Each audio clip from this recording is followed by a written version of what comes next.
शिव भगवान ही नहीं थे, ये ओशो का मानना था। आज हमारी चर्चा भी इसी विषय पे होगी। आज हमारे बीच में हैं दुष्यंत गुप्ता जी। ओशो ने सीधे सीधे ये बोला है कि शिव कोई पूजा की बात नहीं है। वो आपको बोलते हैं कि आप अपने अंदर जाइए और एकदम अंदर जाते जाते आपको अपने अंदर के शिव का प्राप्ति हो जाएगी, शिव के दर्शन हो जाएंगे।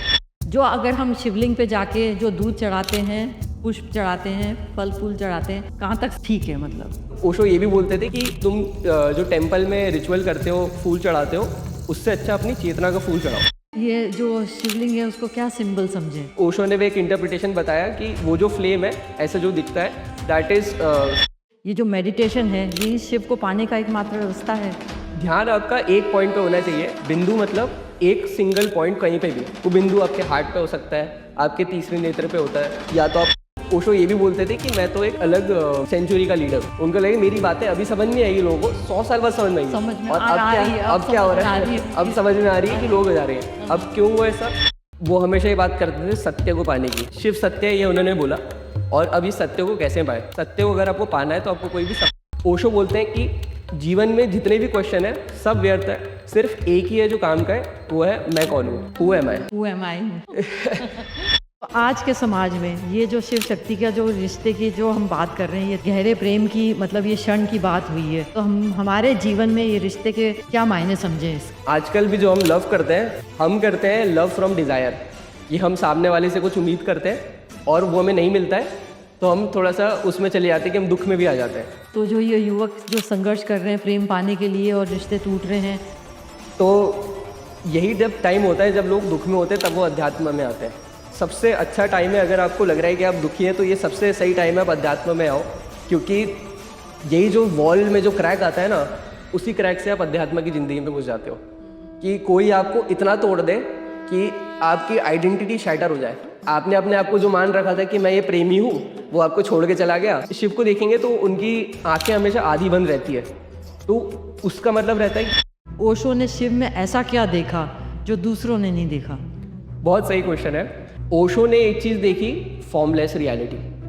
बहुत सुंदर सी चीज़ है कि जो हमें चीज़ दिख रही है सिर्फ उतनी सच्चाई नहीं है, इससे बियॉन्ड भी कुछ है। ओशो ने एक बीज देखा और बोला इसे बीज नहीं है, इस बीज में पोटेंशियल है पेड़ बनने की, और उस पेड़ से फूल आ सकते हैं, सुगंध आ सकती है आनंद की।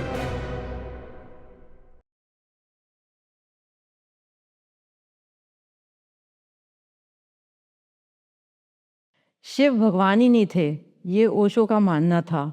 आज हमारी चर्चा भी इसी विषय पे होगी। शिव क्या है? एक चेतना है और ये हमारे सब में है। हमको सिर्फ अवेयरनेस लाने की ज़रूरत है। हम हमेशा शिव को देखते हैं कि वो डिस्ट्रक्शन के रूप में देखते हैं, पर शिव एक्चुअली है ट्रांसफॉर्मेशन। कैसे? कृष्ण ने क्या कहा था अर्जुन से युद्ध में जब हो रहा था कि जब सब चीज़ खत्म होगी तभी नई चीज़ शुरू होगी।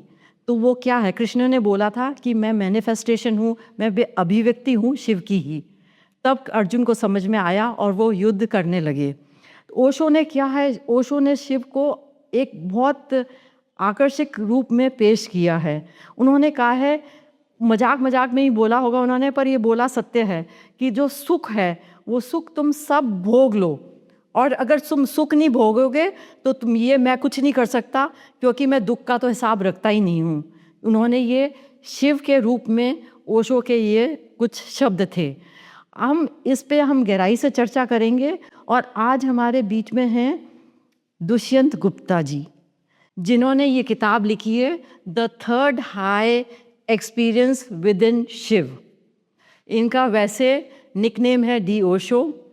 ये अपने आप को ओशो से के बराबर तो नहीं कर सकते, पर कंपेयर तो करते ही हैं। तो ये ज़रूर से आप बुक पढ़िएगा ताकि आपको एक सुप्रीम यूनिवर्सल कॉन्शियसनेस के बारे में पता चले। नमस्कार दुष्यंत। नमस्ते। So coming to your question, आपने बोला कि शिव और ओशो के बारे में। तो ओशो ने सीधे सीधे ये बोला है कि शिव कोई पूजा की बात नहीं है, बट एक उपलब्धि की बात है। यानी कि ओशो का जो टीचिंग्स है ध्यान को लेकर, तो दैट इज़ आप वो आपको बोलते हैं कि आप अपने अंदर जाइए और एकदम अंदर जाते जाते आपको अपने अंदर के शिव का प्राप्ति हो जाएगी, शिव के दर्शन हो जाएंगे। तो इसलिए हमने ओशो को दार्शनिक बोला है। दार्शनिक मतलब सिर्फ फिलोसफर नहीं, वो जो आपको दर्शन दिखा दे, वो आपको एक्चुअल में एक एक्सपीरियंस दिखा दे अपने अंदर का। तो ओशो कॉन्शियसनेस के बारे में बात करता है। कॉन्शियसनेस वो जो आपके हमारे सबके अंदर सेम है, चेतना जो है। चेतना जो है। तो ओशो की सारी टीचिंग्स है कि आप अपने अंदर जाओ और आप अपने अंदर के शिव से एक हो जाओ, आप अपने अंदर के दृष्टा को पहचान लो। वो कहते हैं कि आपके अंदर, आप खुद को दृष्टा मानते हो, बट आपके अंदर भी एक दृष्टा है जो आप सबको देख रहे हैं, आपके अंदर का विटनेस। और वो उसको जब अगर आप पहचान लेते हो, दैट इज़ जब आपका असली में ट्रांसफॉर्मेशन होता है। आपका लाइफ ट्रांसफॉर्मेशन तब होता है, आपके अंदर की शुद्धि तब होती है जब आप अपने खुद की चेतना से नहा लो, और उस प्रकाश में आप इतने ज़्यादा खुश हो जाते हो, उस आनंद को उपलब्ध हो जाते हो, उस परमानंद को उपलब्ध हो जाते हो, तब आपको एक्चुअली में पता चलता है कि धर्म क्या है। तो क्या एक्चुअली क्या ओशो मानते थे कि ये पहले योगी हैं, सबसे पहले योगी हैं? तो क्या ये जीती जागती कोई सच्चाई है शिव? तो जैसे शिव तत्व होता है, सिमिलरली ओशो बुद्ध तत्व के बारे में बात करते थे। वो ये बोलते थे एक as a principle, living principle, कि ये आपका एग्जिस्टेंस के लेके है, ये आपके सेंटर की बात है। वो ये बात करते थे कि मनुष्य जो है, क्योंकि अपने काम में रहता है, अपने डिज़ायर में रहता है, वो अपने सेंटर को भूल जाता है। और क्योंकि वो सेंटर से भूला रहता है तो उसको पता नहीं चलता वो क्या कर रहा है, वो भटक रहा है, वो उसी लूप में रहता है, बार बार उसी मैकेनिकल लूप में रहता है। तो दिस इज़ बेसिकली, आप अपने अवेयरनेस से भरो, आप अपने अंदर चेतना को लेके आओ, और उस अवेयरनेस से आपको आनंद की उपलब्धि होती है।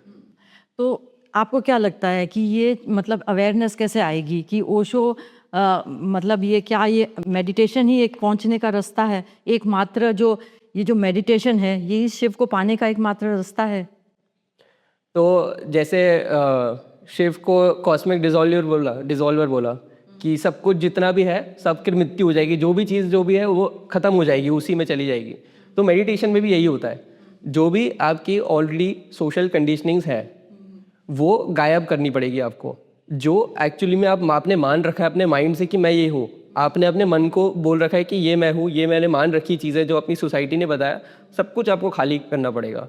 जब एकदम आपकी चित्त की दशा एकदम खाली हो जाएगी, एकदम जैसे कि एक लेक है, लेक में अगर कुछ भी उसमें वेव्स नहीं आ रही है, एकदम शांत है, तभी उस शांत लेक के सरफेस में आपको चांद का वो रिफ्लेक्शन दिखेगा। तो अगर आपको अपनी एग्जिस्टेंस को एज अ टोटल में देखना है, टोटलिटी ऑफ द कॉन्शियसनेस, तो आपको अपनी चित्त को एक बार शांत रखना पड़ेगा, तभी उस शांत चित्त में आपको परमात्मा की प्राप्ति होगी। एंड दिस परमात्मा की प्राप्ति इज शिव तत्व। तो ओशो की टीचिंग इज ऑल अबाउट अपने अंदर जाना और अंदर के परमात्मा की प्राप्ति करना, जिसको सेम हमने बोला है कि शिव की प्राप्ति, और यही आपका मेडिटेशन से ही पॉसिबल है। ध्यान मतलब जरूरी है? ध्यान तो जरूरी ध्यान का कुछ टेक्निक्स बताइए। ठीक है, तो नॉर्मली हमारी जो शक्ति रहती है, हमारी जो अवेयरनेस रहती है वो बाहर तरफ रहती है। इसी टाइम पे अब हमारा काम है, हमें कॉन्शियसली पता है हमें इसको अंदर लेके जाना है। तो आप सबसे पहले अब अपने स्पाइन पे बेसिकली अवेयरनेस लेके आइए, मतलब रीढ़ की हड्डी पे? हाँ, रीढ़ की हड्डी को एकदम सीधा रख के, और फिर जो भी आपका, आप ऐसे समझिए कि आपकी जो अटेंशन बाहर है उसको हमें ऊपर लेके जानी है, यानी कि अंदर। जैसे आप आईज से देखें तो या तो आप ऐसे हो या ऐसे हो, आप अपनी एक्सिस शिफ्ट कर रहे हो।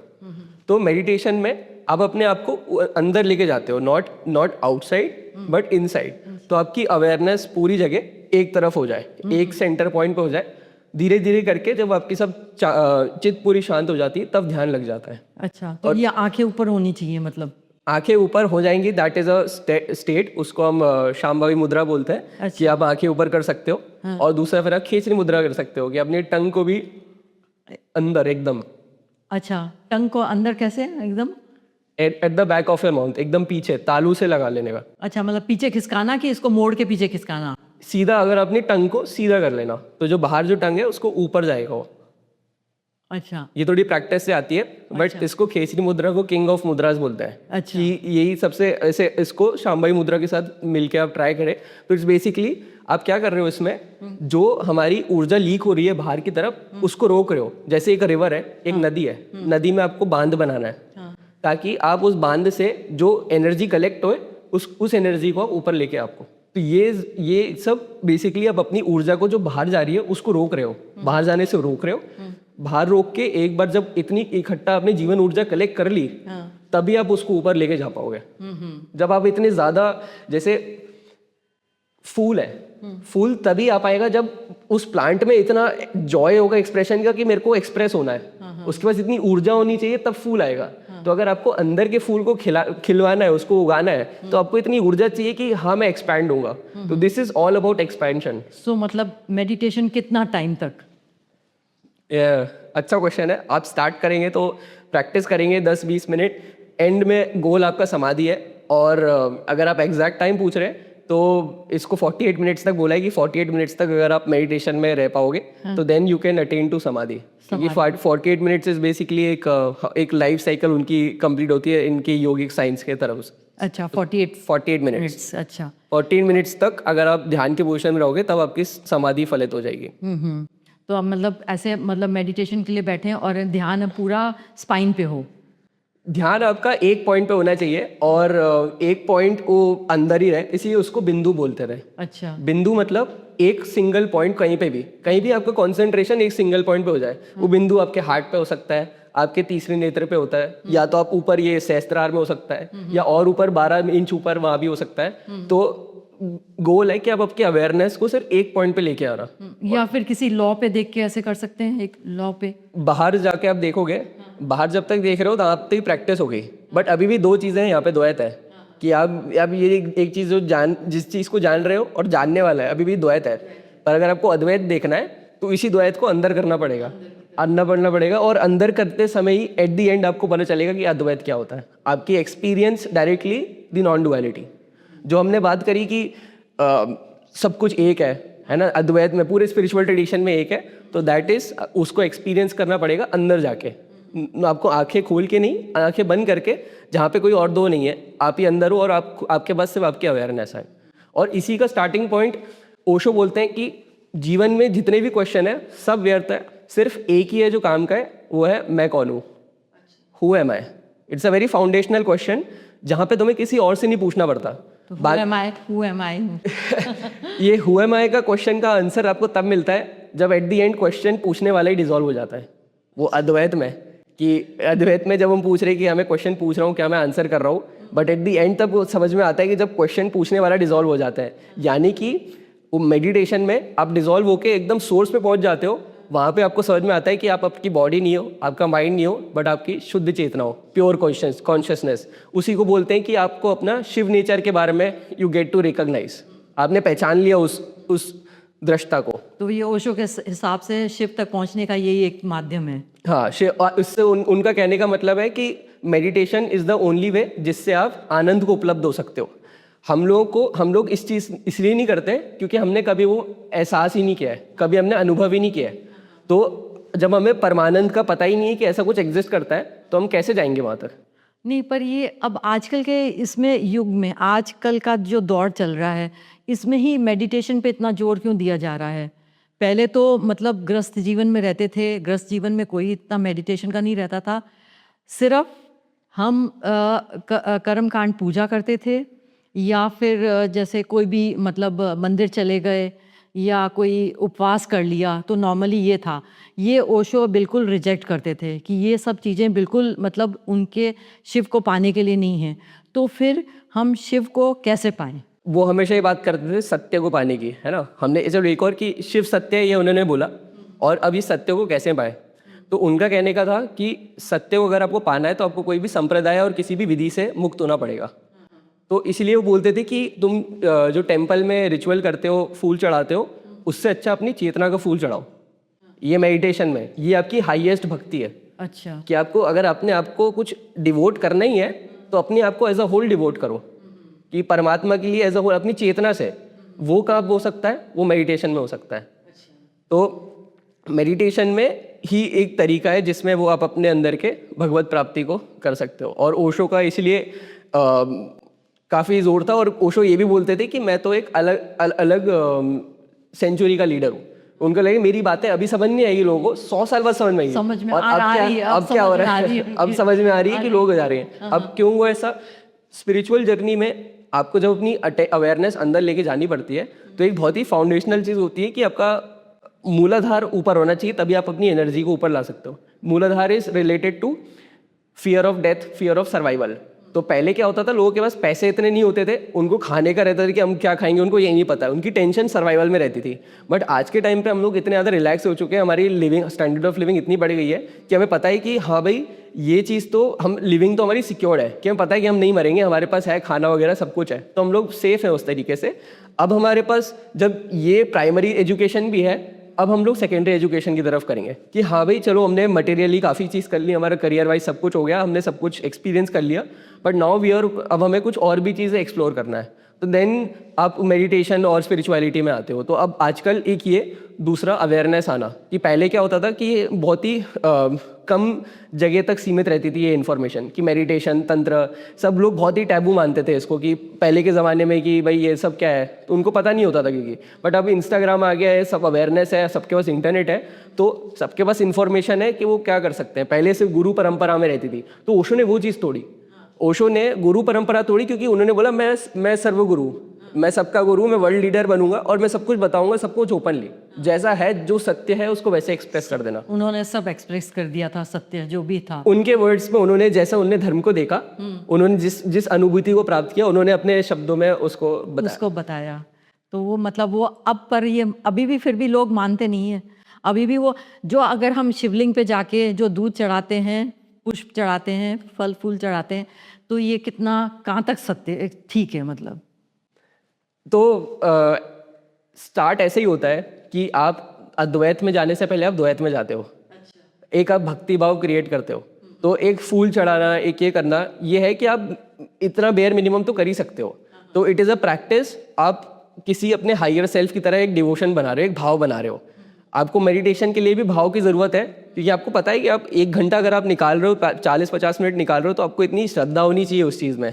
तो वो श्रद्धा डेवलप करना, भाव डेवलप करना, तो मेडिटेशन में भी भाव डेवलप करना बहुत ज़रूरी होता है। बट आप स्टार्ट यहाँ से कर सकते हो भाव बनाने के लिए, बट एट दी एंड आपको ध्यान में तो बैठना ही पड़ेगा। इसलिए आप शिव को जो आप देखते होगे, तो उनका जो फिगर है उसको मेडिटेटिव पोज में है। तो दैट इज़ क्योंकि वो बता रहे हैं कि हाँ भाई he is a deity of awareness. तो और अवेयरनेस में जाने के लिए आपने देखा होगा, ये ध्यान मुद्रा ये ध्यान मुद्रा बनाए हुए हैं, उनकी आंखें आधी बंद हैं, तो वो तीसरी नेत्र खुली है, तो सब कुछ ही आपको मेडिटेशन के तरफ ही रहेगा, बस सिंबॉलिक वे में। तो हम ये जो शिवलिंग है उसको क्या सिंबल समझें? बहुत अच्छा क्वेश्चन है। शिवलिंग को क्या समझ सकते हैं आप? तो आप देखेंगे एक 2 पार्ट होते हैं शिवलिंग में, एक मैस्कुलिन और एक फेमिनिन, 2 पार्ट होते हैं। ये पूरे क्रिएशन का बता रहा है। हमारे योगिक विजडम में यही बताते हैं कि everything is based on these 2 चीज़ों से सब कुछ बना है, हर चीज़ की डुअलिटी से सब कुछ चल रहा है। और यही है मैस्कुलिन और फेमिनिन प्रिंसिपल, कि ये जो पूरा कॉस्मोस है, ये क्रिएशन है, ये दर्शा रहा है शिवलिंग में कि एक मैस्कुलिन और फेमिनिन, इन 2 का इंटरप्ले है, शिव और शक्ति का। शिव शक्ति के इंटरप्ले से ही पूरा कॉस्मोस बना है। और उल्टा एक चीज़ और बोलते हैं कि इट इज़ फॉर्मलेस। जो इससे ये भी समझ में आता है कि शिवलिंग का कोई फॉर्म नहीं है, इट इज़ फॉर्मलेस। फॉर्मलेस यानी कि उनका कोई आकार नहीं, निराकार है। तो आपको किसी आकार में, वैसे भी अद्वैत में एट द एंड आपको आकार से निराकार में ही जाना पड़ेगा। हाँ, पर हमने तो जैसे फॉर्म बना रखा है शिवलिंग का, तो वो अब वो शिवलिंग का फॉर्म मतलब वो है तो वैसे पत्थर में वैसे बोल रहे हो कि है तो, पर वो सिंबॉलिक ना, पर उसका एसेंस क्या है? हाँ। उसके एसेंस में आपको कोई फॉर्म नहीं दिखेगा, वो है वैसे formless. It is just a flame, infinite flame. दूसरा एक दूसरा ओशो ने भी एक इंटरप्रिटेशन बताया कि वो जो फ्लेम है ऐसा जो दिखता है, दैट इज सिंबॉलिक। जब आप मेडिटेशन में बैठते हो तो आपकी जो ऑरिक बॉडीज होती हैं वो वापस रिस्टेबलाइज हो जाती है। जैसे उन्होंने बताया कि आपकी जो बॉडी है वो सिर्फ ये नहीं है, और भी एक बियॉन्ड है। योगिक बॉडी में और भी कोश आते हैं, जैसे ये आपकी ग्रॉस बॉडी है, वैसे ही आपकी एक औरिक बॉडी है जो आपके अराउंड है, बट वो आपके आंखों को नहीं दिखती है।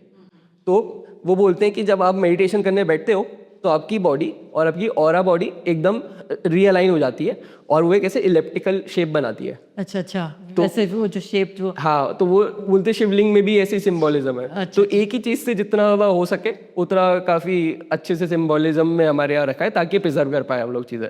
और काफ़ी सारी जो स्टोरीज होती हैं that are symbolic of principles that are happening in cosmos, जहाँ पे जो हो रहा है उसी को ही दर्शाने के लिए उसके स्टोरीज के फॉर्म में आती है चीज़ें, ताकि वो प्रिजर्व भी रह पाए। जो ये भैरव विज्ञान भैरव तंत्र है, तो ये ओशो के कहने पे ओशो जो बताते हैं कि ये जो शिव और देवी के बीच में जो संवाद है, उससे जो ये महत्वपूर्ण किताब निकली है, वही ये विज्ञान भैरव तंत्र है।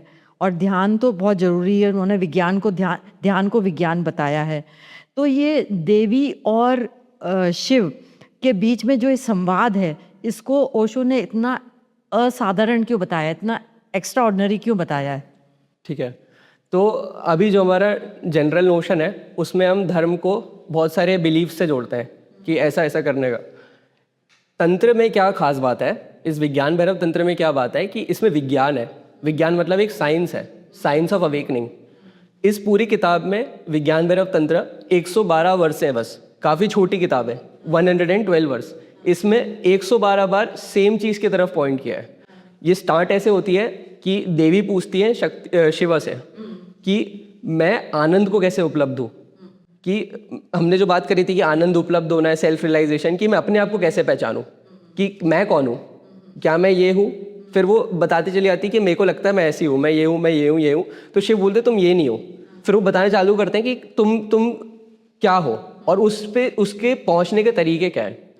तो शक्ति बोलती है कि फिर मैं वो आनंद को कैसे उपलब्ध हूँ। तो शिव 112 टेक्निक से वो बताते हैं, पर वो टेक्निक क्या है, वो टेक्निक विज्ञान फॉर्म में वो काम करती है। वो नॉन डुअलिटी की मैंने बात करी है कि सारी टेक्निक्स अद्वैत के बारे में, अद्वैत तक कैसे पहुंचे उसके बारे में। अद्वैत तक कैसे पहुंचोगे, दो द्वैत को बैलेंस करके, ये पूरी टेक्निक है। पूरा तंत्र का पूरा ज्ञान एक चीज में है कि दो चीज के बीच में बैलेंस हो जाओ, ना इधर जाओ ना उधर जाओ, बस बीच में रहो। ना इससे डरो ना उसकी तरफ एकदम ही हो जाओ, बीच में रह के उसको देखो अवेयरनेस में। और जब अवेयरनेस कितनी ज़्यादा बढ़ जाएगी तब आप अपने हाईएस्ट स्टेट तक पहुंच जाओगे, उसको हम बोलेंगे तब आप भैरव के साथ एक हो गए। आपकी भैरवी जो अंदर की शक्ति है वो ऊपर उठेगी और वो भैरव से एक हो जाएगी। और जब एक हो जाएगी, जो शिव शक्ति का मिलन होगा, उसमें आपको परमानंद का एक्सपीरियंस होगा। ये आपके विज्ञान भैरव की टेक्निक है और यही पूरी सेल्फ रियलाइजेशन का साइंस है। तो नॉर्मली जो जैसे ये विज्ञान जो भैरव तंत्र है, तो ये जो फिजिकल इंटीमेसी है, इसको भी रूल आउट नहीं करता। मतलब वो कहता है कि डिज़ायर है, पर डिज़ायर आपकी इनवर्ड होनी चाहिए, जो आपका कहने का मतलब है। जो भी डिज़ायर है इनवर्ड हो, आपको इस अवेयरनेस के संग हो, अवेयरनेस के साथ हो, कि आप एकदम ही बिल्कुल ही आंखें बंद करके डिज़ायर में नहीं उतर रहे हो, आप एकदम ही डिज़ायर से भाग नहीं रहे हो, आप उसमें भोग रहे हो, बट जानते हुए जागते हुए। हाँ। क्यों? क्योंकि एक टाइम पे, अब जैसे आप विज्ञान भैरव तंत्र की बात कर रहे हो, उसमें भी जो टेक्निक है उसमें भी आप उस चीज़ को यूज़ कर रहे हो ताकि आप अपनी अवेयरनेस बढ़ा पाओ। कि at the very extreme point of that act, जब आप उस एक्ट में रहते हो, उस पॉइंट पे आपकी अवेयरनेस इतनी ज़्यादा हो सकती है, क्योंकि उस टाइम पे आप नहीं रहते, उस मूवमेंट में, उस फिजिकल यूनियन में आप नहीं रहते, आपका पार्टनर रहता है, वो एक्सपीरियंस रहता है। एट द हाईएस्ट पॉइंट आप वो गैप एक्सपीरियंस कर सकते हो जहाँ पे आप सिर्फ होना मात्र हो। ये बहुत इंपॉर्टेंट चीज़ थी, सिर्फ होना मात्र, सिर्फ बीइंग। हाँ। विज्ञान भैरव तंत्र में पहली जो टेक्निक है दैट इज आप सांस को लेके है, कि अंदर गई सांस बाहर जाती सांस, उसके बीच में ठहर जाने को। क्या उसमें ओशो ने ऐसा एक्सप्लेनेशन दिया कि इनहेलेशन यानी क्रिएशन, एक्सहेलेशन यानी डिस्ट्रक्शन, पर एक बीच में गैप है। हाँ, क्योंकि जब हम इनहेल करते हैं और एक्सहेल करते हैं, उसके बीच में हम थोड़ा रुकते हैं। हाँ, जो रुकावट होती है, हाँ। वो रुकावट क्यों है, मतलब वो क्या है? क्योंकि उसमें अद्भुत कोई हम देखते हैं, ऐसा अनुभव करते हैं। वो रुकावट में, जैसे आपने इनहेल किया, रोका, एक्सहेल किया, रोका, ये जो रोकने वाले 2 पॉइंट है, ये वो पॉइंट हो गए जो हम बैलेंस करने की बात कर रहे थे। हमने बोला था अद्वैत में अगर आपको पहुंचना है तो आपको द्वैत बैलेंस करने पड़ेंगे। इनहेलेशन और एक्सहेलेशन एक अपोजिट प्रोसेस है एनर्जी की। जब ये दोनों बैलेंस हो जाएंगी, यानी कि आपने इनहेल करके सांस रोकी और एक्सहेल करके सांस रोकी, आपकी अवेयरनेस सिर्फ इन दोनों पॉइंट पे हो गई और ये बैलेंस हो गई, तब आपको, तो मतलब वो जो रुकावट है वो अवेयरनेस है। वो रुकावट है जो आपका असली सच है। अच्छा। जहाँ पे आप सिर्फ होना मात्र हो। अच्छा। ना क्रिएशन है ना डिसोल्यूशन है, बट उसके बीच का गैप है जहाँ पे आप अव्यक्त हो, जहाँ आप मैनिफेस्ट नहीं हुए हो। अच्छा, अभी मतलब वो मैनिफेस्टेशन नहीं है। आपको जैसे इसको सिंपल भाषा में बोले तो हम बोल रहे हैं अद्वैत। अद्वैत मतलब हर चीज़ एक एक तरफ से आ रही है, एक सोर्स है, वहाँ से सब कुछ चीज़ आ रही है। अब आपको वापस उसी में जाना है, तो वो कैसे होगा? अव्यक्त तक पहुँचने के लिए आपको दो व्यक्त के बीच में ठहरना पड़ेगा। दो मैनिफेस्टेशन के बीच में अनमैनिफेस्टेड स्टेट तक पाया जाता है। दो विचार के बीच में से होना मात्र जहाँ पे होता है, जहाँ पे कुछ भी नहीं है, सिर्फ वो ग्राउंड ऑफ अवेयरनेस है, वो जो शांत परम शांति है, वो शिव है। वहाँ पे ही शिव की प्राप्ति है। जब शिव बता रहे हैं शक्ति को कि शिव की प्राप्ति कैसे करनी है, तो बोल रहे हैं कि सिर्फ गैप में देखो, वो अनमैनिफेस्टेड स्टेट में ध्यान रखो, एक टाइम आएगा कि आप उसी में विलीन हो जाओगे, उसी के साथ एक हो जाओगे, उस गैप में जहाँ पे आप जहाँ पर वो ब्रेथ आपने छोड़ी, एक रुकावट आई, तो मतलब वही एक शिव का मतलब वो, हाँ, वो एक छोटा सा एक दर्शन है। बट ये पूरा भी तब हो सकता है जब आपकी सांस थोड़ी सी और अब गहरी होती जाती है, फिर ये योगा के प्रोसेस हो जाती है। इसको हम कुंभक बोलते हैं। अच्छा। जहाँ पे आपकी ब्रेथ रिटेन हो जाती है। तो जब ध्यान में भी, जब आप डीप जाते हो, तो ध्यान में एक टाइम आता है जब आपकी सांस रुक जाती है। तो उसका मतलब ये होता है कि आप जब सांस में एकदम स्टेबल हो और आपकी सांस नहीं, अंदर नहीं जा रही, बाहर नहीं जा रही, तब आप इसको क्या समझोगे कि तब एक्चुअली में आप अपने माइक्रोकॉज्म और ये मैक्रोकॉज्म, यानी कि ये दो चीज़ें, आपका खुद का ये छोटी बॉडी और ये ब्रह्मांड पूरी, ये दोनों हार्मनी में है। अच्छा अच्छा। तब आप आनंद स्टेट में हो कि ठीक है, अब मैं सिर्फ एग्जिस्टेंस से ही आनंदित हूँ, मेरा होने मात्र में ही आनंद है, होने मात्र यार। पर ये एक्सपीरियंस के साथ होगा। और वो स्टेट में होगा कि जब आप सिर्फ, आपकी सांस भी इतनी धीरी हो गई, मध्यम हो गई है कि अब आपको पता है कि आपकी एक हार्मनी आपके और आपके ब्रह्मांड के बीच में, तो आप सिर्फ होना मात्र में जब खुश हो, तो आपके जब आनंद का जो सोर्स है वो जब अंदर से है, तो फिर आप भाओगे एज अ लव, आप भाओगे, ऐसे एक्सपैंड करोगे। तो मतलब तंत्र एक प्रेम विज्ञान है, प्रेम भी है और विज्ञान भी है। तंत्र एक ऐसा विज्ञान है, एक ऐसी टेक्निक है जिससे आप प्रेम से भर सकते हो। आप अपने आप को उस सोर्स तक वापस रियलाइन कर सकते हो, और फिर आप इतना ओवरजॉय रह के भरोगे कि वो फिर वो प्रेम ही है, फिर आप हर चीज़ में प्रेम देखोगे। और फिर तंत्र, क्योंकि प्रेम हर कहीं है, तंत्र भी बोलता है आपको किसी चीज़ से भागने नहीं चाहिए। तो आज के समाज में ये जो शिव शक्ति का जो रिश्ते की जो हम बात कर रहे हैं, ये तंत्र विज्ञान भैरव तंत्र में जहाँ इनकी गहरे प्रेम की मतलब ये क्षण की बात हुई है, तो हम हमारे जीवन में ये रिश्ते के हम क्या मायने समझें, इसके बारे, इसके हमारे जो वर्तमान जीवन में, लोगों के मतलब वर्तमान जीवन में इन रिश्तों के क्या मायने हैं? तो आजकल भी जो हम लव करते हैं, वो थोड़ा सा वापस देखने वाली बात है कि हम किसको लव समझते हैं। हम करते हैं लव फ्रॉम डिज़ायर, कि हम सामने वाले से कुछ उम्मीद करते हैं और वो हमें नहीं मिलता है, तो हम थोड़ा सा उसमें चले जाते हैं कि हम दुख में भी आ जाते हैं। हमारा लव का फॉर्मेट ये है कि हम सामने वाले से कुछ एक्सपेक्ट करेंगे, मिल गया तो हम बहुत खुश रहेंगे, नहीं मिला तो हम दुखी हो जाएंगे, उसको मे बी एनिमी भी बना लेंगे।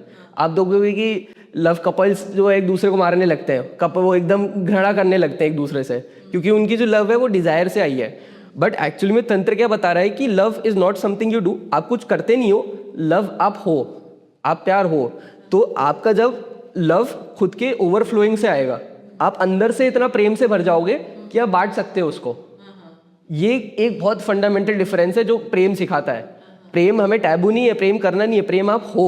आप जब अलाइन हो जाओगे अपने हायर सेल्फ से, तो आप खुद ही में लव से इतना भरोगे कि आप उसको वो करुणा के फॉर्म में उतने मतलब वो मतलब कॉन्शियसली इतने मतलब वो लव में हों, ताकि आप दूसरे को भी मतलब एक वो अट्रैक्ट वैसे ही कर। हाँ, कि आप उसी एनर्जी को बाहर फेंक रहे हो, आप क्योंकि खुद अंदर से भर गए हो। आप सामने से नहीं एक्सपेक्ट कर रहे हो, बट आप खुद ही दे रहे हो, क्योंकि आप प्यार दे रहे हो, वो प्यार घूम के आपकी तरफ आएगा ही। तो एक प्यारा सा एक सर्कल बन जाएगा आपके उसमें।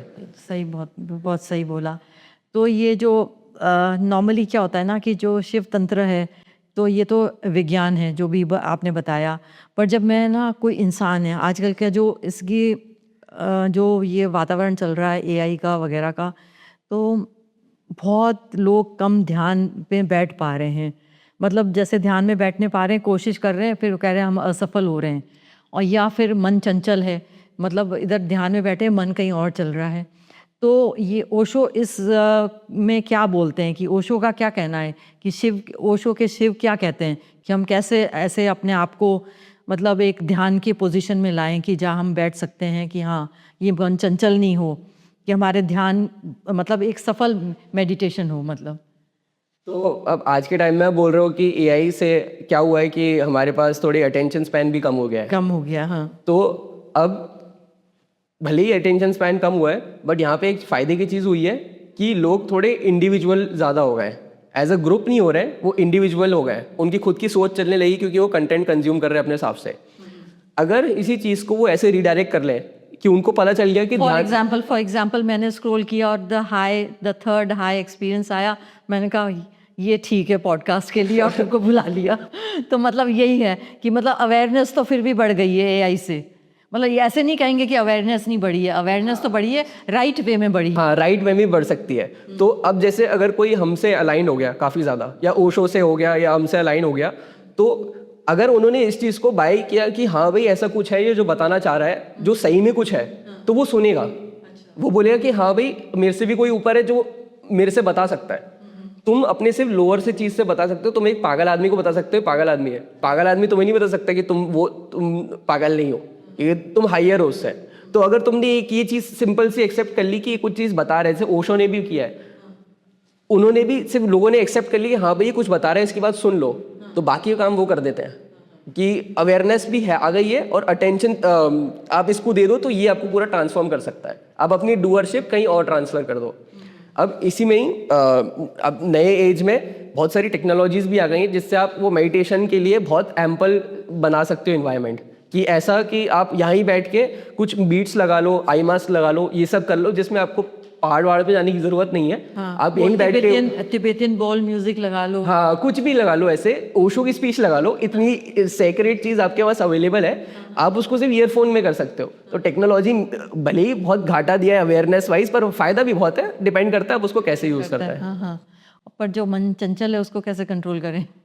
अब भागता है कि मेरे को अभी तो मैं मेडिटेशन पे बैठी हूँ, पर मेरे को ये भी करना है, मेरे को वहाँ भी जाना है, मेरे को उससे भी मिलना है, या मेरे को कई काम करने हैं। तो एक टाइम पे हमारा मन बहुत जगह भागता है ना, वो 50 चीज़ें दौड़ता है।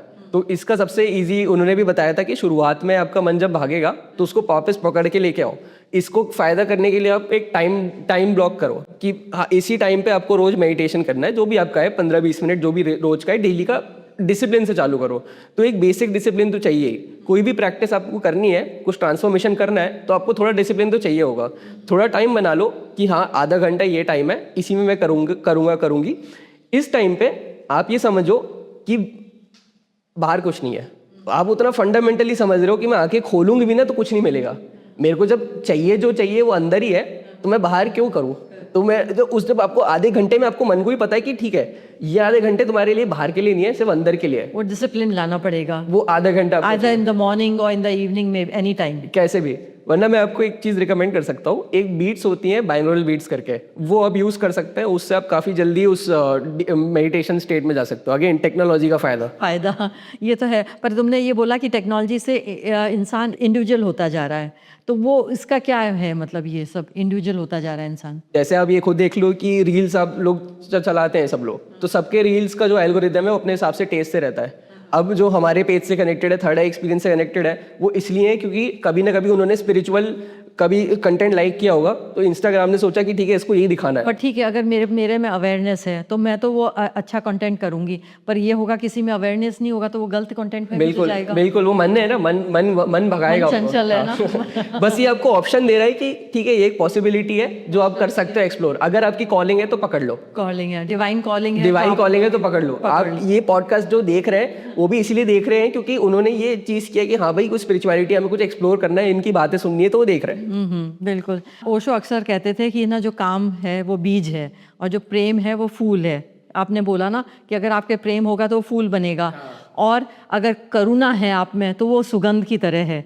तो ये है शिव तंत्र का सार जो भी है नॉर्मली। तो आम जिंदगी में इसका क्या अर्थ है, जो कि आजकल युवक लोग सच्चा प्रेम पाना चाहते हैं, उनके लिए संघर्ष हो रहा है। तो इसमें आप क्या करोगे? ये आम जिंदगी के लोगों के लिए क्या अर्थ है इसमें कि जो सच्चा प्रेम पाना चाहता है? तो सच्चा प्रेम जो होता है वो बाहर से नहीं आता है, वो खुद से होता है। इसी चीज़ को ऐसे बोला है कि तुम बाहर जब तक ढूंढता जाओगे वो तुम्हें कभी ना कभी तो डिसअपॉइंटमेंट देगा ही देगा, कभी ना देगा। तो अगर आपको सच्ची में वो प्राप्ति चाहिए, सच्ची में कंटेनमेंट चाहिए, तो आपको अंदर ही ढूंढना पड़ेगा, आपके अंदर ही होगा वो।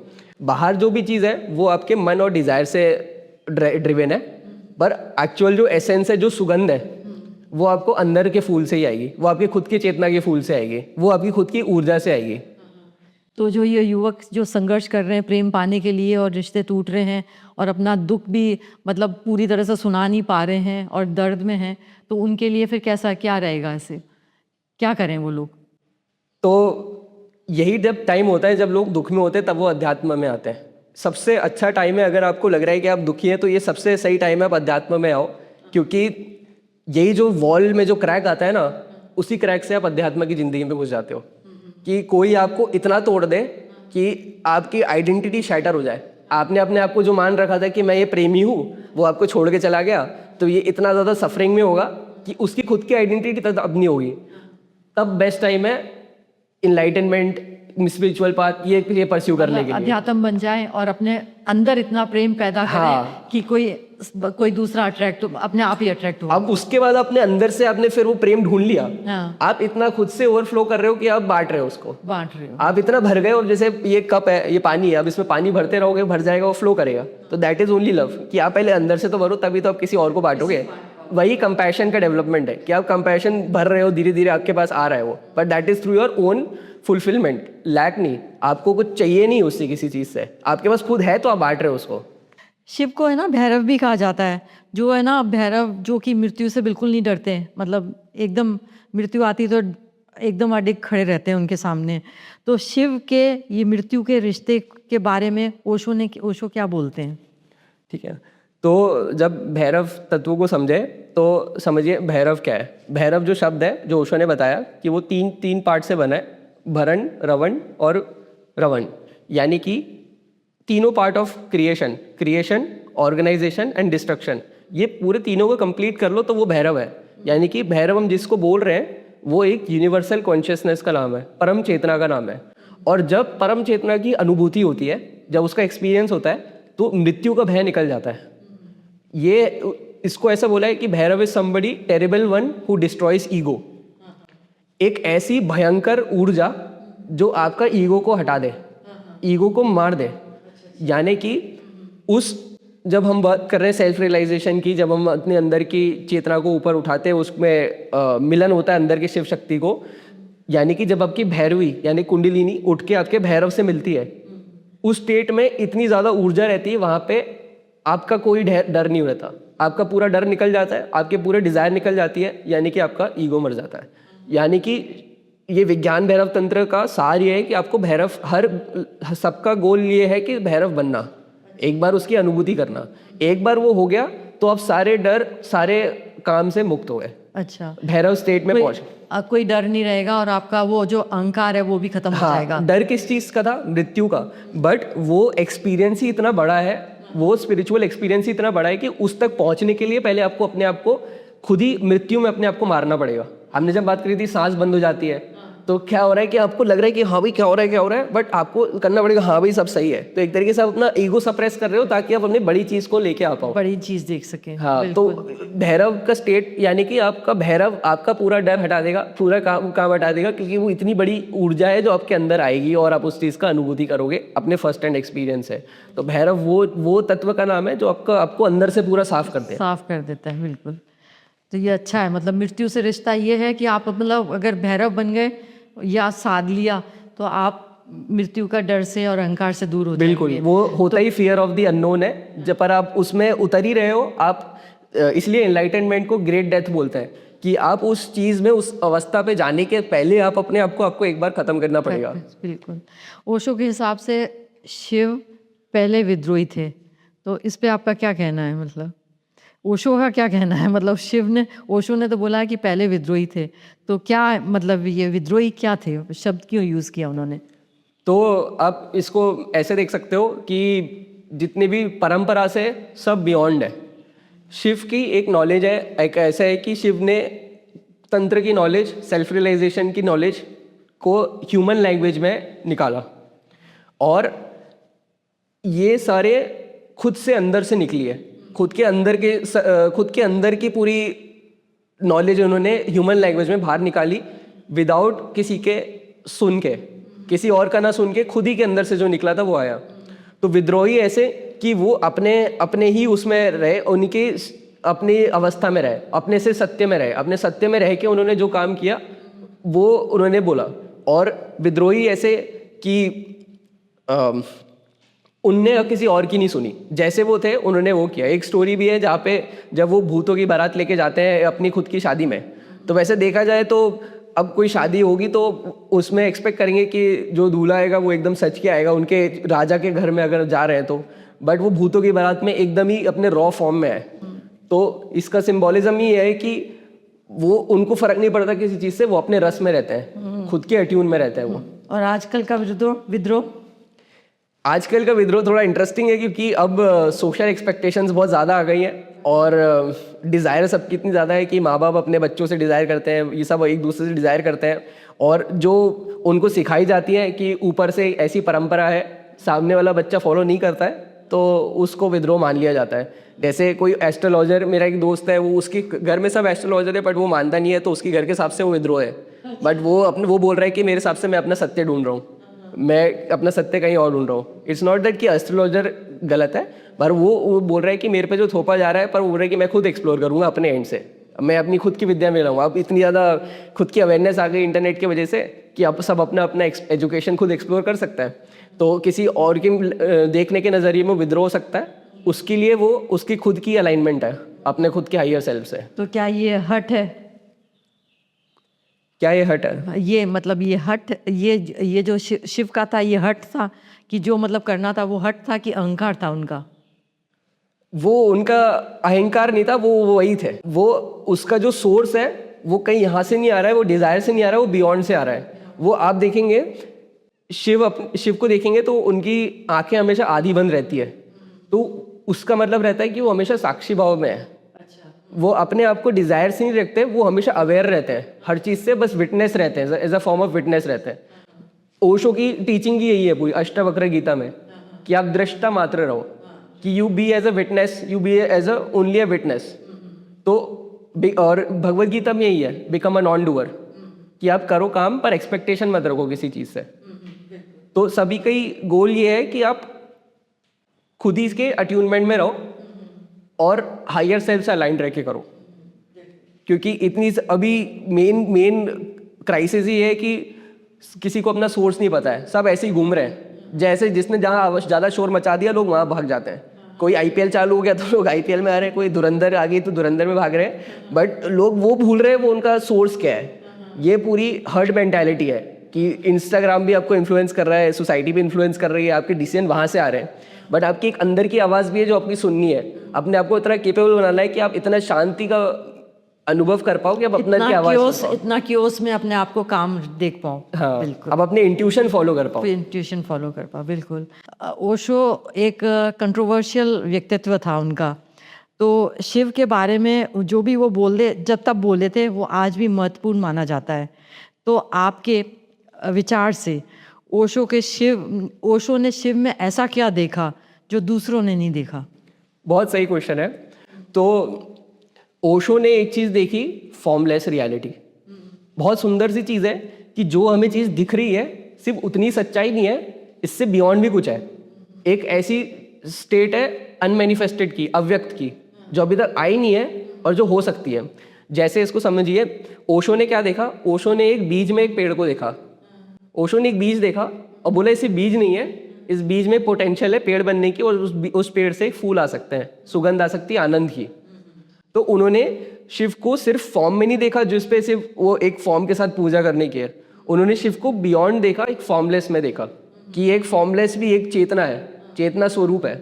उस शक्ति को उन्होंने बोला कि वो शिव को एट्रीब्यूट किया उस चीज को, कि Shiv is not only the form but उसके बियॉन्ड भी वो फॉर्मलेस में भी बात करी उन्होंने। मतलब निराकार है, मतलब निराकार है। निराकार। और उस निराकार में क्योंकि वो निराकार है, उसको आकार से डिवाइड करने की जरूरत नहीं है, इसलिए वो विद्रोही थे। सारे जितने भी धर्म रिलीजन है वो लोग लड़ते हैं उसी प्रिंसिपल को लेके, आकार में बांट के, कि इसका नाम ये है, उसका नाम वो है, उसका नाम ये है। पर ओशो बोल रहे हैं कि अगर आपको वहां तक पहुंचना है, वहां पे आपको खुद को ही खोना पड़ेगा। वहां पे कोई नाम नहीं है, वहां पे सिर्फ होना मात्र है। और यही है धर्म की असली अनुभूति, कि तभी आप धार्मिक हो सकते हो एक्चुअल में, जब आप सब कुछ छोड़ दो।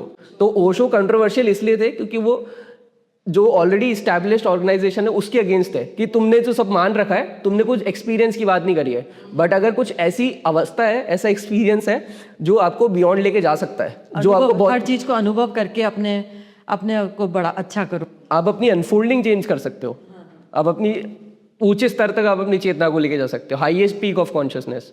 तो ऐसी चीज पे बात करना चाहिए। उनके लिए धर्म नॉट ओनली सिर्फ विश्वास करने की बात है, बट इसका एक विज्ञान है और वही तंत्र है कि धर्म का विज्ञान तंत्र है। तंत्र में एक पूरी खुद की एक साइंस है उसकी अंदर की, कि आपकी ईड़ा पिंगला सुषुम्ना एक खुद की नाड़ी, इस सबकी पूरी ऊर्जा का एक पूरा साइंस है, क्यूबिक साइंस है, उसको एक्सप्लोर किया। तो ओशो ने बोला कि धर्म सिर्फ इतना ही नहीं है, धर्म इतनी बड़ी बात है कि आप उसको बुक में रख ही नहीं सकते, उसको ना बुक में सीमित कर सकते हो ना उसको वर्ड्स में सीमित कर सकते हो, बट द क्लोजेस्ट आप उस तक जा सकते हो, उसको पॉइंट कर सकते हो। और तंत्र एक वो भाषा है जिसमें वो डायरेक्टली उसके बारे में पॉइंट करते हैं, पर without any labels, without any attachment कि यही सही है, यही सही है, सबको ही सही है। वो अंत गोल एक ही है, हर सारे धर्म का गोल एक ही है, बट वो तरीके अलग है, तरीके अलग हैं। और वो मतलब वो पाखंड, ये सब चीज़ों को पाखंड मानते थे कि मतलब ये फालतू के पाखंड में मत पढ़ो, अपने आप अनुभव करो। और अब वो बोलते हैं कि क्योंकि टाइम बहुत कम है, करना बहुत सारा है, तो अब अपना फोकस एकदम स्ट्रीमलाइन रखो कि अगर आप बाकी पाखंडी लोग के बारे में पीछे पड़े रहोगे तो आपका टाइम इतना कम है कि आप रह जाओगे। आपकी जब तक आपकी नया नहीं करोगे, जैसे मेन उनका गोल रहता था सेल्फ रियलाइजेशन यानी मोक्ष तक जाने के लिए वो बोले कि अगर आपको खुद ही अपनी अवेयरनेस खुद के लिए सही है, मतलब आपको किसी और की ज़रूरत नहीं है, आप अपने अंदर कोई फॉलो करिए और उसी में आपको मिल जाएगा। तो उसमें आपको अटैचमेंट नहीं करना किसी और ऑर्गेनाइजेशन से या किसी और चीज़ से, खुद में ही आप इतने इनफ हो जो आप कर सकते हो। ओशो क्या गुरु को नहीं मानते थे कि खुद अनुभव करो? ओशो गुरु का मतलब क्या है? गुरु मतलब literally meaning removal of darkness, जो आपका अंधकार हटा दे। अब आप ये देखिए आप किस चीज़ को गुरु मान रहे हैं। आप किसी एक बॉडी को भी देख के गुरु मान सकते हो, आप किसी को एग्जिस्टेंस को भी गुरु मान सकते हो। ओशो ने बोला कि मेरे गुरु नहीं है क्योंकि मेरा एग्जिस्टेंस गुरु है। ये पूरा जगत ही है, वो ही मेरा है ना, मैं भी तो उसी का पार्ट हूँ। तो मुझे एक इस पूरे ब्रह्मांड के होते हुए एक इंसान की क्यों ज़रूरत पड़ रही है? मैं इसी से तो सीख सकता हूँ, और इसी से सीखने के लिए उसको अनुभव कौन कराएगा? मेरा खुद का शरीर है। मेरा शरीर ही एक मीडियम है, माध्यम है, जिससे मैं उस अनुभव कर सकता हूँ, उसकी भगवती प्राप्ति कर सकता हूँ। तो मेरा गुरु ज़रूरी नहीं है मेरे को किसी फिजिकल बॉडी में चाहिए, मैं इस एग्जिस्टेंस को गुरु बना लूँगा और वो ध्यान रखेगी मेरा। क्योंकि हमने बात करी थी कि विल एक ही है ना, तो अगर उसकी विल होगी, हमारी विल अलाइन रहेगी, तो वो मेरी अवेकनिंग कराएगी और वो मेरे को फिर गुरु के स्तर तक लेके जाएगी। बहुत अच्छे से समझाया, बहुत बहुत धन्यवाद डी ओशो जी। और मैं चाहती हूँ कि आप भी है ना इस फील्ड में मतलब नाम कमाएं और अवेयरनेस बढ़ाएं इसको, मतलब कि जो अध्यात्म के रास्ते में चलेगा तो मेरे ख्याल से जो अभी इतना क्योस हो रहा है वर्ल्ड में, तो वो ही बच पाएगा। बिल्कुल, जैसा ओशो बोलते थे कि शांति का माध्यम एक ही है, मेडिटेशन। तो राइट अवेयरनेस, राइट लॉजिक से आप एक ऐसे स्टेट में जा सकते हैं जहाँ से इटर्नल पीस है। तो may that light guide everyone all. Thank you so much. ओम नमः शिवाय।